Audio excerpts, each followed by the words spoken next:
नमस्कार मंडळी, आजच्या पुन्हा एका नवीन व्हिडिओमध्ये तुमचं स्वागत आहे. तर हा आहे दिवस दुसरा. तर आपण दिवस पहिला याच्यात आपण बघलेलं कोंबड्यांचे बेसिक माहिती सांगितलेली तुम्हाला. कोंबड्यांची सुरुवात कशी करावी, कुक्कुटपालनाची सुरुवात आपण घरूनच करायची छोट्या स्टार्टअपने, जोपर्यंत आपल्याला शिकायला नाही भेटत तोपर्यंत. तर आज आपण टॉपिक बनवणार आहे दिवस दुसरा, शेड कसा असावा, कमी खर्चात मजबूत शेड कसा बनवावा. तर आताच आपण आपल्या शेडवर आलेलो आहोत. तुम्ही बोलत असेल याचा शेड तर असा आहे, पण हो, आपल्या शेड आपल्या जागेनुसार आहे. कारण की आपली जागा छोटी होती आणि त्या जागेत आपल्याला शेड बांधायचं म्हणजे खूप डिफिकल्ट होतं. तरी आपण कसा तरी शेड उभारलेला आहे.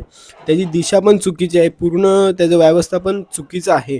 पण आम्ही आता दुसरा फार्म बनवणार आहे लवकरच आपला. तर त्याच्यासाठी आपण तुम्हाला मी आताच माहिती सांगतोय शेड कसा असावा.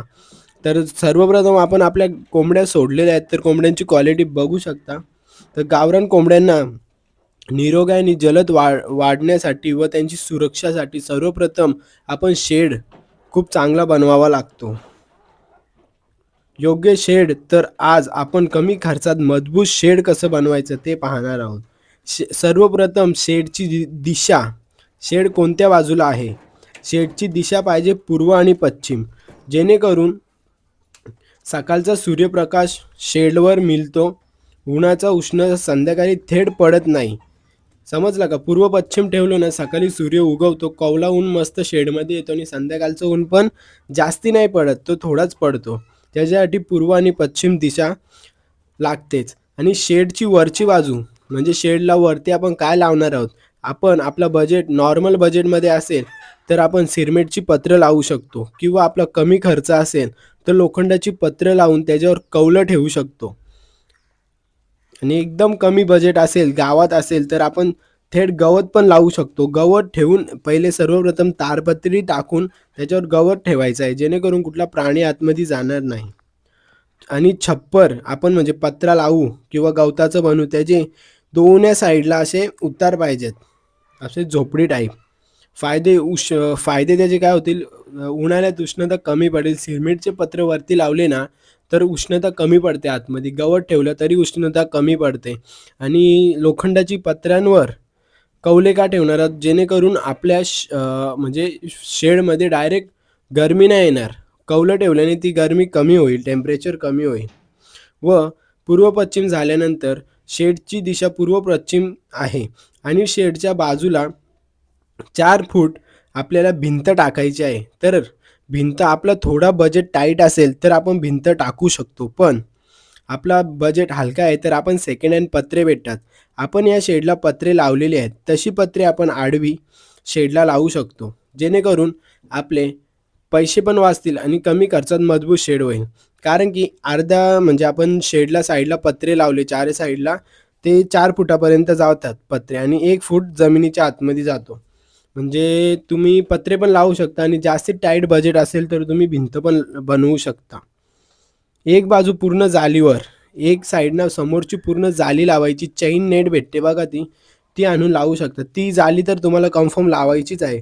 तुमचा बजेट लो असो का हाय असो, जाली कंपल्सरी लावायची आहेत, जेणेकरून हवा खेळती राहते. आणि आपण पत्रे किंवा भिंत लावू चारही साईडला. त्याचे फायदे म्हणजे साप, उंदीर असे छोटे प्राणी, घसपटणारे प्राणी डायरेक्ट शेडमध्ये येऊ शकत नाही अंडे, पिल्ले खाण्यासाठी. आणि जाळी लावण्याचे फायदे, त्यांचा वास, रोग कमी येतात.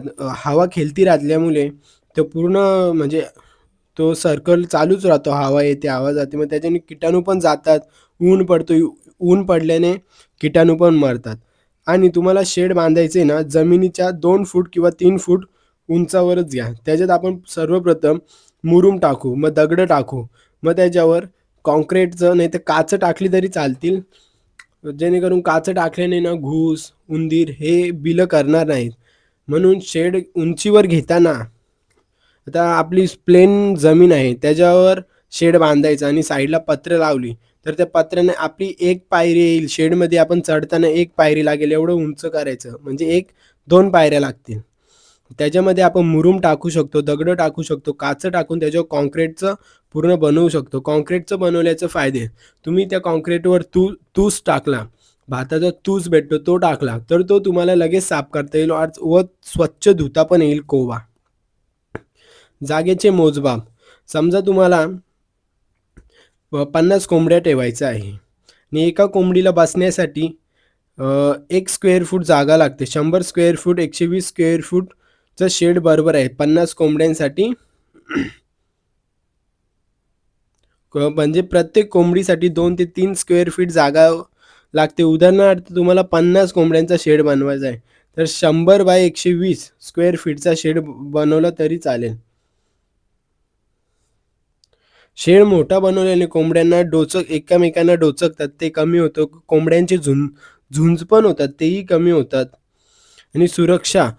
सर्वप्रथम तुम्हाला पावसाळ्यात शेडची सुरक्षा खूप महत्त्वाची आहे. तुम्ही बघू शकता व्हिडिओमध्ये तुम्हाला दिसत असेल आपण साईडला पूर्ण पत्र लावलेली आहेत सिरमिटची. तशी पत्र लावली तरी खूप सुंदर आहे. आपला शेड हा उंचावर नाही आहे, कारण की आपण उंचावर केलं असतं, पण तिथे एक टाकी असल्यामुळे आपण उंचावर घेऊ शकलो नाही. तर आपण नवीन शेड बनवणारच आहोत. त्याची व्हिडिओ तुम्हाला पूर्ण डिटेल्समध्ये सांगणार. कुठला मटेरियल वापरला, आपण अँगल पण वापरू शकतो, लाकड चिंबाराचे लाकडं पण वापरू शकतो. त्याला अँगल वापरण्याचे खूप सारे फायदे आहेत. ते जास्ती टाईम टिकतं. तर तुम्हाला शेडमध्ये मी दाखवतो. आता आपण हे साईडला पत्रे लावलेले आहेत, हे बघू शकता. या अशा प्रकारे आपण पत्रे लावले तरी चालतील आणि आपण इथं कमी खर्चात जास्तीत जास्ती मजबूत शेड बनवलेला आहे हा. ही जाळी नका वापरू तुम्ही. ही जाळी छोट्या शेडसाठी खूप सुंदर आहे. पण आपल्याला जरा 500 कोंबड्यांचा शेड बनवायचा असेल, तर तुम्हाला चेन नेट ही लावावीच लागते. कारण की त्याच्याने 1.5 इंचाची किंवा 1 इंचाची उपलब्ध असेल तर तीही लावू शकता. गावरान कोंबड्यांचं शेड व्यवस्थित ठेवलं तर कोंबड्या तंदुरुस्त आणि नफा दुप्पट होतो. आता तुम्ही बघू शकता आपण इथे तेलाचे डब्बे पण लावलेले आहेत. याच्याने आपल्या कोंबड्या अंडे घालतात. अंड्यांवर पण बसवतो आपण आणि कोंबड्यांना बसण्यासाठी आपण शेडच्या आतमध्ये वरती जागा केलेली आहे. हे एवढे छोटे-छोटे मिस्टेक असतात, तर ते आपण करू नये त्याच्यासाठी ही व्हिडिओ बनवलेली आहे. या व्हिडिओमध्ये सांगायचं एवढंच होतं. असा मटेरियल वापरला, हा प्रॉफिट होणार आहे. आता आपण इथे लाकडे लावलेली आहेत चिंबाराची. असे पत्र तुम्ही लावू शकता. शेडच्या बाजूला हे बेस्ट उपाय म्हणजे ही पत्र कमी खर्चात भिंत न बनवता ही पत्र आपण लावू शकतो.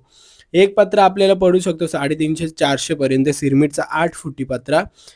तर तो पत्रा लावलेला एकदम बेस्ट आहे आणि त्याला डायरेक्ट साईडला अँगल तर लावणारच आहे आपण.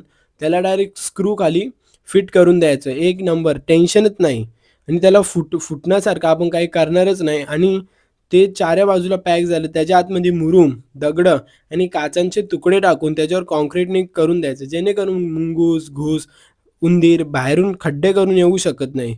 मुंगूस तर येत नाही, पण घूस मात्र नक्की येते. त्याच कारणाने आपण शेड उंच घेतोय. त्याच्याने साप येणार नाही आणि तुम्ही शेड बांधला, त्याचा दरवाजा हा स्लायडिंग दरवाजा ठेवायचा. आतमध्ये उघडणारा नाही. तर आजच्या व्हिडिओमध्ये एवढंच. धन्यवाद.